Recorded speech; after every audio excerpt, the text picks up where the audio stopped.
भगवान शिव ही जगत पिता परमात्मा है। सावन की इस वीडियो को जो भी सच्चे दिल से लाइक करें, उसके जन्म जन्मांतर की गरीबी को दूर कर देना, उसके दुख दर्द, राहु दोष, पितृदोष, यहां तक कि काल सर्प दोष भी दूर कर देना। हर हर महादेव। यदि आपकी संतान से कोई भूल हो जाए तो हमें माफ करना, हम सब आपकी संतान हैं। लाइक जरूर करें दोस्तों। इस बार 2024 में कितने सावन सोमवार पड़ रहे हैं? कोई कह रहा है 4 सावन सोमवार पड़ रहे हैं, कोई कह रहा है 6 सावन सोमवार पड़ेंगे। किसकी माने किसकी नहीं। आज हम सारी गलत फहमी, सारी असमंजस की स्थिति दूर कर देंगे और व्रत में क्या खाएं क्या नहीं जानिए सब कुछ। दोस्तों, सावन का महीना चल रहा है, ऐसे में हर कोई भगवान भोले बाबा को दिल से खुश करना चाहता है। हर किसी की इच्छा होती है कि वह सावन में भोलेनाथ को खुश करके अपनी सभी इच्छाएं और मनोकामनाएं पूरी कर लें। पर कई बार आप लोग ऐसी गलतियां कर देते हैं या कर बैठते हैं जिससे शिव क्रोधित हो जाते हैं। और यह बात तो आप जानते हैं कि भोलेनाथ यदि भोले हैं तो उनका क्रोध भी अत्यंत विनाशकारी होता है। भोले बाबा भोले हैं, प्यारे हैं, तो उनका क्रोध भी अत्यंत विनाशी है। दोस्तों, इसलिए अगर आपने या आपके घर में किसी ने व्रत रखा है कि आप सावन को पूरे विधि विधान से पूरा करना चाहते हैं, तो आज के इस वीडियो में जो बातें बताई गई हैं उनको ध्यानपूर्वक सुनकर समझ लें। दोस्तों, सावन में कई ऐसे काम होते हैं जिनको करना वर्जित माना गया है। दोस्तों, अगर भोले बाबा की कृपा हो जाए तो काल भी आपका कुछ नहीं कर पाएगा, क्योंकि कालों के काल है महाकाल। इसीलिए अगर आप भी महादेव की कृपा पाना चाहते हैं तो सच्चे दिल से कमेंट बॉक्स में लिखें हर हर महादेव, नमः शिवाय और कमेंट में अपनी राशि जरूर दीजिएगा। यदि हमारे पास सावन में आपकी राशि के अनुसार कोई उपाय होगा तो वह आकर हम आपके कमेंट में जरूर बताते हैं और आपको बड़ा लाभ होगा। दोस्तों, सावन सोमवार व्रत में क्या खाएं क्या नहीं खाएं, सावन में लहसुन प्याज खाएं या नहीं, व्रत में नमक खाएं या नहीं, कौन सी गलती नहीं करनी चाहिए, पति पत्नी को दूरी बनानी चाहिए और कौन से रंग के कपड़े नहीं पहनने चाहिए, ऐसी कौन सी गलतियां हैं जिसे सावन के दौरान हमें भूलकर भी नहीं करना चाहिए, और मंदिर में जो एक लोटा जल रखा जाता है उस जल का हम क्या करें, पी जाएं या तुलसी में डाल दें या पेड़ पौधों में डाल दें या इस जल से स्नान करें। साथ ही सावन के पवित्र महीने में कितने सोमवार बढ़ रहे हैं और सावन की समाप्ति कब है, आइए जानते हैं सब कुछ इस वीडियो में। दोस्तों, सावन का महीना कोई मामूली महीना नहीं होता है। यह महीना साक्षात एक ऐसे प्रेम की सौगात लेकर आता है जिसका कि भक्तों को बड़ी बेसब्री से इंतजार रहता है। सावन का महीना इतना पवित्र होता है जिसका आप अंदाजा भी नहीं लगा सकते। सावन जब गरजते हैं तब धरती माता का शुभ, अत्यंत मंगलकारी विशेष स्नान होता है। सावन में प्रकृति स्नान करती है और जब मग्न हो जाती है, नई फसल का आगमन होता है, हरियाली की उत्पत्ति होती है, किसान के चेहरे पर प्रकृति अपनी छाप छोड़ जाती है। सावन का त्योहार भारत में तो मनाया जाता है, लेकिन क्या आप जानते हैं विदेशों में भी सावन का पवित्र महीना बड़े जोरों शोरों के साथ और खुशी के साथ मनाया जाता है। नासा वैज्ञानिक मानते हैं सावन में प्रकृति आपस में बातें करती है और वातावरण सुगम हो जाता है, हरियाली की उत्पत्ति होती है और नए नए बीज उगते हैं। इस मौसम में हरियाली साक्षात महादेव का स्वागत करती है और महाद्वीप से बातें करती है। आपको बता दें, शास्त्रों में सावन सोमवार का व्रत जो भी महिला या पुरुष करते हैं तो वह व्यक्ति भगवान भोलेनाथ का सर्वाधिक प्रिय हो जाता है। ऐसे व्यक्ति को भगवान भोले बाबा अपनी शरण में ले लेते हैं। धर्मशास्त्रों के अनुसार सावन में जो आसमान से जल बरसता है वह भगवान शिव की जटा से और श्री हरि के चरणों से होकर ही धरती पर गिरता है। सावन में बच्चे बड़े सभी को स्नान करना चाहिए। साक्षात भगवान शिव और श्री हरि का आशीर्वाद बरसता है। सावन में स्नान करने वाले छोटे छोटे शिशु, छोटे बालक बच्चे, बूढ़े बुजुर्ग महिलाएं जब स्नान करते हैं तो इससे वह बीमारी से मुक्त हो जाते हैं। तो साक्षात सावन में स्नान नहीं करते, बारिश में स्नान नहीं करते, वह पापी कहलाते हैं। इसीलिए पाप से बचने के लिए सावन में स्नान, बरसात में स्नान अवश्य करना चाहिए। बच्चे महीने के हैं, दिनों के हैं, तो उन्हें बरसात की थोड़ी सी बूंद मस्तक पर जरूर डलवाना चाहिए। बरसात की एक बूंद भी अमृत तुल्य जो बरसात में स्नान नहीं करते उसको सौंपा। आप लग जाते हैं दोस्तों। जो लोग लड्डू गोपाल की सेवा करते हैं, तो लड्डू गोपाल हमारे सदस्य की तरह होते हैं, हमारे बड़े अपने होते हैं, हमारे घर के राजा होते हैं, किंग ऑफ द वर्ल्ड होते हैं। तो ऐसे में भगवान श्री कृष्ण को या लड्डू गोपाल को बरसात में स्नान अवश्य करना चाहिए। सावन की पहली बरसात में लड्डू गोपाल को स्नान जरूर कराएं। उन्हें चांदी की थाली में या पीतल की थाली में या माटी की थाली में रखकर स्नान अवश्य कराना चाहिए। सावन की पहली बरसात लड्डू गोपाल को अत्यंत प्रिय है। लड्डू गोपाल की विशेष कृपा पाने के लिए सावन के पहले ही दिन लड्डू गोपाल को स्नान अवश्य कराना चाहिए। इससे साक्षात लड्डू गोपाल की पूरे परिवार पर कृपा बरसती है। लड्डू गोपाल बहुत प्रसन्न होते हैं, अत्यंत खुशी से झूम उठते हैं, नृत्य करते हैं, सावन में प्रसन्न रहते हैं। दोस्तों, सावन में कावड़ यात्रा का क्या कहना? शास्त्रों के अनुसार माना जाता है कि सबसे पहले कार्बन यात्रा भगवान परशुराम ने भगवान शिव को समर्पित अपने कांधे पर उठाई थी और तभी से भगवान शिव को प्रसन्न करने के लिए कार्बन यात्रा की जाती है। दोस्तों, लेकिन क्या आप जानते हैं, सावन में 10 ऐसे नियम हैं जो आपको जानना बहुत ही आवश्यक है। अगर इन नियमों का पालन अगर आप अपने जीवन में नहीं करते हैं तो आपको भगवान शिव के क्रोध का सामना करना पड़ सकता है। आपका पूरा परिवार गरीबी, निर्धनता और बर्बादी का सामना कर सकता है। दोस्तों, आज की वीडियो बहुत ही सुंदर है। वीडियो को अंत तक जरूर देखें क्योंकि अधूरा ज्ञान हमेशा खतरनाक साबित होता है।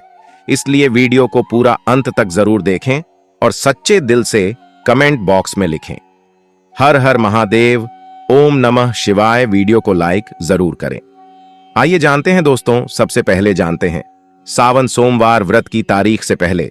सोमवार का व्रत 22 जुलाई, दूसरे सोमवार का व्रत 29 जुलाई, तीसरे सोमवार का व्रत 5 अगस्त, चौथा सोमवार व्रत 12 अगस्त, पांचवां व्रत 19 अगस्त को रखा जाएगा। इस सावन का पवित्र महीना 22 जुलाई को पड़ा है और इसी दिन सावन का पहला व्रत सावन सोमवार पड़ा है, जो कि बहुत ही शुभ और अत्यंत दुर्लभ मंगलकारी माना जा रहा है। पहले दिन सावन सोमवार का व्रत विशेष है, दुर्लभ है, कई सैकड़ों सालों के बाद जाकर के महासंयोग आ रहा है। इस शुभ दिन पर लाखों करोड़ों श्रद्धालु लोग व्रत अवश्य रखेंगे और व्रत में कई ऐसी चीजें खाएंगे जिससे व्रत की पूर्ति होगी। शिव व्रत श्रावण सोमवार व्रत पूर्ण माना जाएगा। लेकिन ऐसे में हम जानते हैं व्रत में क्या खाएं और क्या नहीं खाएं। दोस्तों, अगर आपने सावन सोमवार का व्रत रखा है तो आप इस दिन सात्विक भोजन ही करें। यह निर्जला व्रत नहीं होता, इसलिए इस व्रत में सेंधा नमक बनी चीजें खा सकते हैं। अगर आपने फल खाने पर संकल्प लिया है तो नमक भूल कर भी ना खाएं। आप फल वगैरह ही खाएं और कुछ मत खाना। व्रत में बाहर का गन्ने का जूस पीना, उसमें नमक पड़ा होता है। बर्तन कोई कितना भी साफ कर लें, नमक रह ही जाता है। बाहर का जूस भी मत पीना, उनके बर्तनों में भी नमक पड़ा होता है जो हम घर में देखभाल कर लेंगे। व्रत की वह बाहर नहीं कर पाएंगे और वह नमक आपके मुंह तक जाएगा तो आपका व्रत खंडित हो जाएगा। व्रत में डिब्बा बंद जूस नहीं पीना चाहिए, उसमें कई केमिकल पड़े होते हैं जिससे व्रत टूट जाता है। और व्रत में लंबे समय का रखा हुआ भोजन कभी नहीं करना चाहिए, वह दूषित भोजन कहलाता है जिसमें विष होता है। दोस्तों, सावन में कई बार शुक्रवार का दिन पर जाता है तो खट्टा भूलकर भी मत खाना, क्योंकि माता संतोषी इस दौरान जागृत अवस्था में हो जाती है, वो रुष्ट हो जाएंगे। इस दिन आप पानी पूरी, इमली की चटनी वगैरह, खट्टे फल वगैरह जाने अनजाने में भी मत खाना, क्योंकि इससे माता संतोषी क्रोधित हो जाएंगे। एक बार माता संतोषी रुष्ट हो गई तो आपको जिंदगी भर कष्ट भोगना पड़ेगा। माता रानी भोली है, पर सावन के महीने में जो भी शुक्रवार के दिन खट्टा खाता है उसे परेशानी और माता के क्रोध का सामना करना ही पड़ता है। सावन में साधारण नमक फलों पर लगाकर या अमरूद के बीच में भरकर भूलकर भी नहीं खाना चाहिए। आप सेंधा नमक फलों पर लगाकर खा सकते हैं। सावन के व्रत में चाय पी सकते हैं, लेकिन चाय में नमक मत डालना, इससे हड्डियां गल जाती हैं।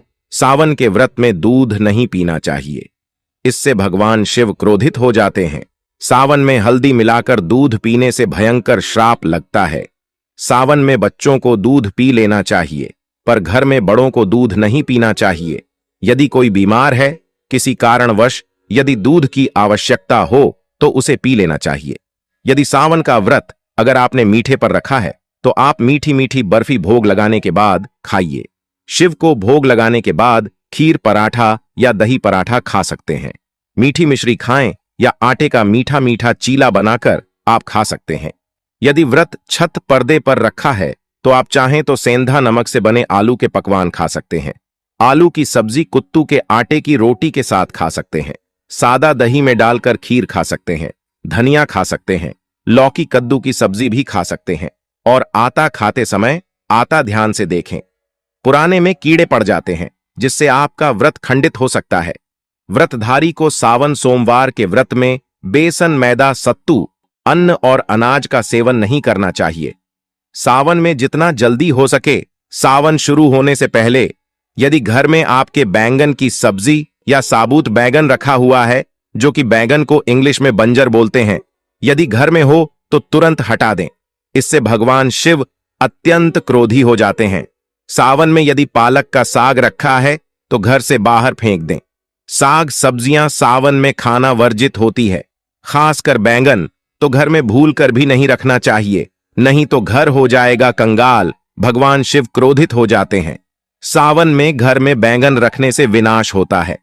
इसके अलावा अन्य किसी भी व्यक्ति को मांस, मदिरा, लहसुन, प्याज इत्यादि का भी सेवन नहीं करना चाहिए। वहीं व्रत रखने वाले व्यक्ति को धनिया पाउडर, मिर्ची पाउडर, सादा नमक का सेवन भूल कर भी नहीं करना चाहिए। मसाला या पैकेट पर सामग्री बिना पढ़े कोई भी डब्बा बंद पैकेट कुछ भी नहीं खाना चाहिए। 90% डब्बा बंद सामान में पैकेट में लहसुन प्याज बड़ा होता है। आप कभी ग्रेडियंट पढ़ सकते हैं। लहसुन प्याज सबसे ज्यादा इस्तेमाल होता है डब्बा बंद चीजों में और सावन में। यदि हमने गलती से यह चीज खा ली तो हमारा व्रत टूट सकता है। सावन में चाहे आपका व्रत हो या ना हो, किसी भी व्यक्ति को खड़ी पकौड़ा नहीं खाना चाहिए। और वहीं पत्तेदार सब्जियां, पालक, मेथी, लाल भाजी, बथुआ, पत्ता गोभी जैसी सब्जियां या साग सब्जियां भूल कर भी नहीं खानी चाहिए। यह जहर के समान मानी जाती है। इसमें कीड़े आ जाते हैं। सांप, बिच्छू बगैर है आ जाते हैं। और जो भी व्यक्ति सावन में बैंगन की सब्जी खाता है उस व्यक्ति को घोर पाप लग जाता है। इसी कारण लोग द्वादशी और चतुर्दशी पर बैंगन नहीं खाते। पत्तेदार सब्जियां क्यों नहीं खाई जाती, इसके पीछे एक कथा है, मैं आपको बताऊंगा दोस्तों। सावन के पवित्र महीने में कौन सी गलतियां नहीं करनी चाहिए। ये गलतियां पाप का भागीदार तो बनाती ही है, साथ ही साथ ऐसा व्यक्ति नरक में अटका ही रह जाता है। सावन में घर के सभी लोगों को सुबह जल्दी उठना चाहिए और जितना जल्दी हो सके कम से कम पहला सावन स्नान अवश्य करें। परिवार में सबको स्नान करना चाहिए। यदि कोई बीमार है तो उस पर गंगा जल के छींटे मार दें।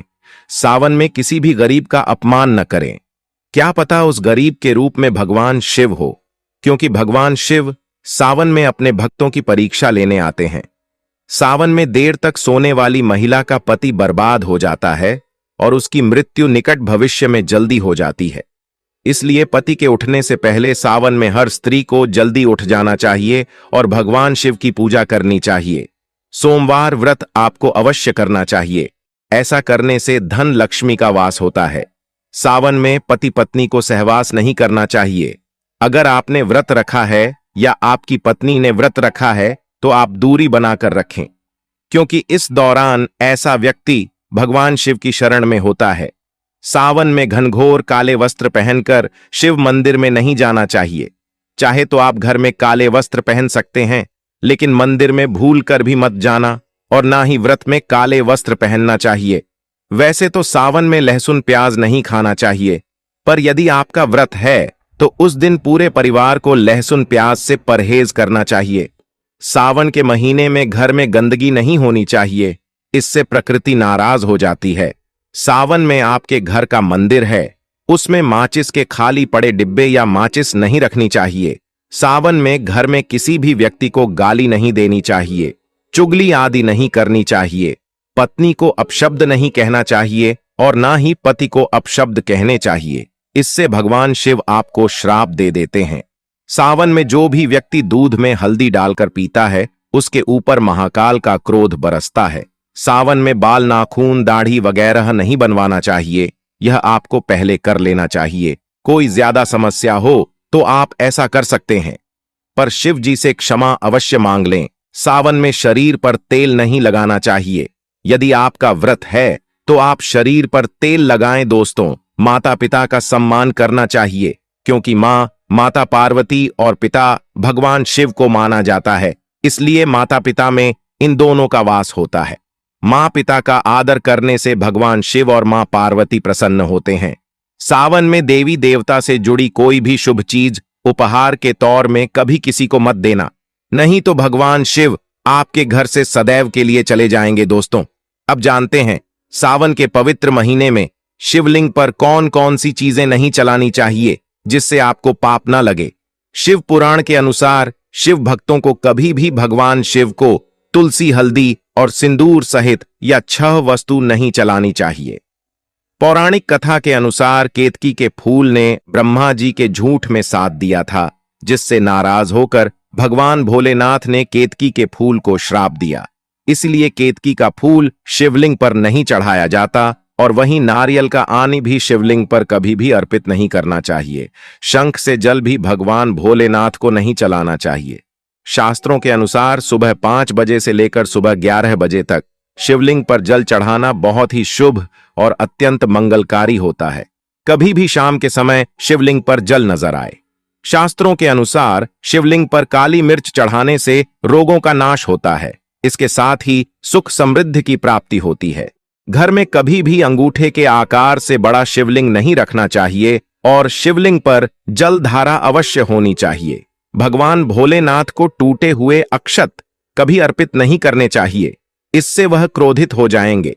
सावन के पवित्र महीने में कटे फटे बेलपत्र शिवलिंग पर अर्पित नहीं करनी चाहिए। बेलपत्र की संख्या 3 होनी चाहिए। बेल पूरे साबित होने चाहिए, लेकिन आप 6 महीने पुराने बेलपत्र भी शिवलिंग पर अर्पित कर सकते हैं, लेकिन वह कटा फटा ना हो। 6 महीने तक बेलपत्र पवित्र और शुभ माना जाता है। सच्चे दिल से बेलपत्र शिवलिंग पर चढ़ाने से 21 मनोकामनाएं पूर्ण हो जाती हैं। भगवान शिव को दूध में पानी डालकर नहीं अर्पित करना चाहिए, इससे आपको फल भी इसी तरह ही मिलेगा। भगवान शिव को 1 बूंद भी आप अर्पित कर सकते हैं, पर दूध शुद्ध होना चाहिए और आपका मन भी शुद्ध होना चाहिए। शास्त्रों के अनुसार पीतल के कलश से शिवलिंग पर दूध चढ़ाना सबसे उत्तम बताया गया है। धार्मिक कर्मकांड में पीतल के बर्तनों का विशेष महत्व बताया गया है। विवाह आदि के कार्यों में इसलिए पीतल के बर्तनों का प्रयोग किया जाता है। आपको बता दें, सोमवार को पीतल के कलश से ही शिवलिंग पर दूध से अभिषेक शुभ बताया गया है। स्टील और प्लास्टिक से बने बर्तन का प्रयोग न करें। शिवलिंग पर जल चढ़ाते समय वह जल आपके पैरों के पास नहीं जाना चाहिए, अशुभ माना जाता है। उसे लांघना भी नहीं चाहिए, उसे हम जलहरी कहते हैं। सावन में जल अपने घर का होना चाहिए। मंदिर से जल भरकर मंदिर में ही अर्पित नहीं करना चाहिए, इससे आपका भाग्य खराब हो सकता है। दोस्तों, सावन में यह चीज खा लेने से दुनिया की कोई भी ताकत आपको धनी होने से रोक नहीं पाएगी। मैं ईश्वर की सौगंध खाता हूं, अगर आपने सावन में यह चीज खा ली तो आपको करोड़पति होते देर नहीं लगेगी, लेकिन सच्चे दिल से ही खाना है। आइए जानते हैं, सावन में शिव भक्तों को शिवलिंग पर चढ़ा हुआ प्रसाद के रूप में धतूरा जरूर खाना चाहिए। इसे आपको ज्यादा नहीं खाना है, बस अपनी जुबान पर हल्का सा टच करना है। ज्यादा खाएंगे तो आप बीमार पड़ जाएंगे, इसलिए बस टच कर लें। आप देखना, आपके अंदर सकारात्मकता का संचार होगा और आपको धनी होने से कोई नहीं रोक पाएगा। दूसरा है बेल फल। बेल फल प्रसाद के रूप में खाने से माता पार्वती के साथ साथ भगवान शिव की कृपा भी बरसेगी और समस्त 33 कोटि देवी देवता आपको धनवान बनाएंगे। कभी भी मान सम्मान नहीं मिलेगा। आइए जानते हैं, माता सीता कहती हैं, स्त्री को सदैव अपने बाल बांधकर रखने चाहिए, क्योंकि बंधे हुए बाल रिश्तों को बांध कर रखते हैं। स्त्रियों के खुले बाल घर का विनाश करते हैं, जो कि इसका वर्णन महाभारत काल में मिलता है। खुले बाल नकारात्मक शक्तियों को आकर्षित करते हैं। पूर्णिमा और अमावस्या के दिन बालों को कभी खुला ना रखे। कहते हैं, इस दिन भूत, प्रेत या कोई भी गलत ऊर्जा आपके खुले बाल होने से वो आपको अपना शिकार बना सकती है। आपके पीछे धीरे धीरे दौड़ी चली आती है और आप गहरे कुएं में गिर जाते हैं, यानी संकट में आ जाते हैं। इससे बचने के लिए यह नियम तो मानने ही पड़ेंगे। माता सीता ने दूसरी बात बताई थी, कभी भी सुहागिन महिलाओं को पति के बगैर बाहर नहीं जाना चाहिए। इसे तत्काल बहुत ही घोर अनर्थ माना जाता है। माता सीता की तीसरी बात, किसी भी स्त्री को अपने घर की गुप्त बातें बाहर नहीं कहनी चाहिए। इससे उल्टा आपके घर का विनाश हो जाएगा। पड़ोसी के घर भी किसी भी सुहागिन महिलाओं को ज्यादा समय के लिए नहीं जाना चाहिए, ज्यादा तालमेल नहीं रखना चाहिए। माता सीता की चौथी बात, शादीशुदा महिलाओं को अपनी मांग सदैव भरनी चाहिए। जितनी लंबी आपकी मांग होगी उतनी ही आपके पति की उम्र बढ़ेगी, आपके पति को मान सम्मान मिलेगा।